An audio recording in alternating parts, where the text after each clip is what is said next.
नमस्कार, मैं हूं आरजू अंसारी और आप देख रहे हैं राष्ट्रीय जगत vision news. Raipur press club चुनाव 2026 के परिणाम घोषित हो गए हैं। अध्यक्ष पद पर मोहन तिवारी ने जीत दर्ज की है। उन्होंने 268 मतों के अंतर से विजयी हासिल की। महासचिव पद पर गौरव शर्मा 194 मतों से विजयी घोषित किए गए, जबकि उपाध्यक्ष पद के लिए दिलीप साहू ने 123 मतों के अंतर से जीत दर्ज की। कोषाध्यक्ष पद पर दिनेश यदु ने 199 मतों से जीत हासिल की। वहीं संयुक्त सचिव पद के लिए भूपेश जांगड़े ने 149 मतों से और निवेदिता साहू ने 154 मतों से जीत दर्ज की। सभी निर्वाचित पदाधिकारियों की औपचारिक घोषणा के बाद परिणामों पर मुहर लगाई गई। इस बार रायपुर प्रेस क्लब चुनाव में कुल 787 पत्रकारों ने अपने मताधिकार का प्रयोग किया। मतदान प्रतिशत को लेकर पत्रकारों में खासा उत्साह देखने को मिला।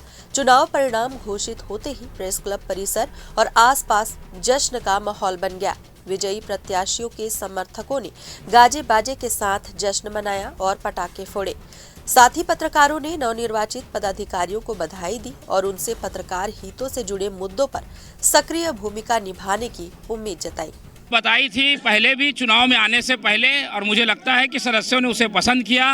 वो थी पत्रकारों को सम्मान देना, पत्रकारों को अधिकृत पहचान देना, और तीसरा और सबसे महत्वपूर्ण पत्रकारों को मकान देना। सम्मान, पहचान और मकान, ये तीनों चीज हम दिलाने का प्रयास करेंगे। फिलहाल इस खबर में बस इतना ही। देश प्रदेश की खबरों से अपडेटेड रहने के लिए हमारे चैनल को सब्सक्राइब करें और नए खबरों के नोटिफिकेशन के लिए बेल आइकॉन जरूर दबाएं। नमस्कार।